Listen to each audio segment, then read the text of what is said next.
મોટું નથી આવ્યું ને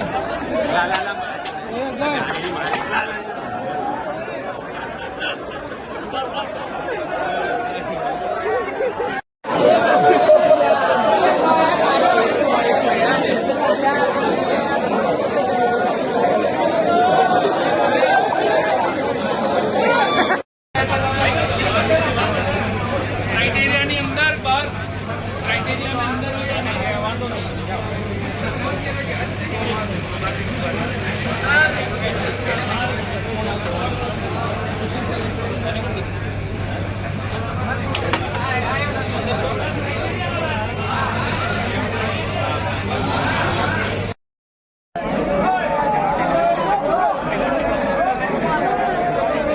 જય હિન્દ, જય ભારત. હું યુવરાજસિંહ જાડેજા. ગુજરાતમાં ફરી એક વખત જે બેરોજગારી છે એ બેરોજગારીની ચરમસીમા જે હોય એ ચરમસીમાની વાસ્તવિક તસવીર આજે ભરૂચના અંકલેશ્વર ખાતેથી સામે આવી છે.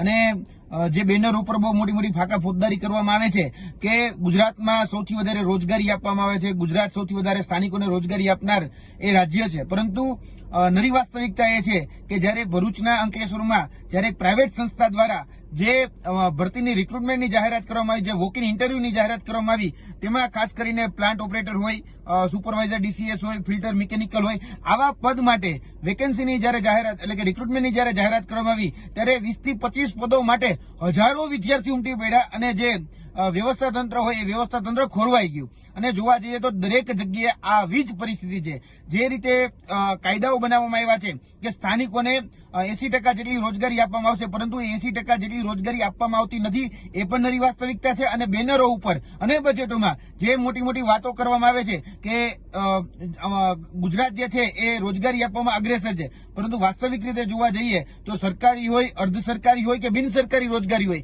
એ આપવામાં સંપૂર્ણ રીતે ગુજરાત સરકાર છે એ નિષ્ફળ સાબિત થઈ છે. કેમ કે સરકારી રોજગારીની વાત આવે તો 1800 જેટલા તલાટીના પદ બહાર પડે અને 32 લાખ જેટલા ફોર્મ ભરાય છે. અને એ જ રીતે અત્યારે વર્તમાનમાં જોવા જઈએ તો ખાનગી રોજગારીની જો વાત આવે કે ભાઈ અર્ધ સરકારી રોજગારીની જો વાત આવે તો તેમાં પણ સરકાર જે સ્થાનિકોને જે મહત્વ આપવું જોઈએ એ સ્થાનિકોને મહત્વ નથી આપતી અને બહારના જે છે એને વધારે મહત્વ આપે છે. એટલે ક્યાંક ને ક્યાંક જે સ્થાનિક રોજગારીનો પણ પ્રશ્ન છે અને બેનરો ઉપર અને બજેટોમાં જે મોટી મોટી વાતો કરવામાં આવે છે, આ વખતે પણ બજેટમાં એવું કહેવામાં આવ્યું હતું કે અમે 10 લાખ નવી રોજગારી ઉત્પન્ન કરીશું, નવી 10 લાખ રોજગારી આપીશું, પરંતુ ભૂતકાળમાં જે વાયદા વચનો કરવામાં આવ્યા હતા એ પણ હજી પૂરા નથી થયા. તો નવી રોજગારી આપવાની તો વાત જે છે એ હવામાના ગોળીબાર જેવું જ એ સાબિત થવાનું છે. એટલે વર્તમાન જે અંકલેશ્વરમાંથી જે આ દ્રશ્યો જે સામે આવ્યા છે એ ખૂબ દયનીય છે અને ખૂબ ચિંતામાં મૂકે એવા દ્રશ્યો છે. માણસ એ પોતાની રોજીરોટી માટે, પોતાના પરિવારનું ગુજરાન ચલાવવા માટે આ પ્રકારની રોજગારી જે સ્વીકારતો હોય છે, મજબૂર વશ થઈ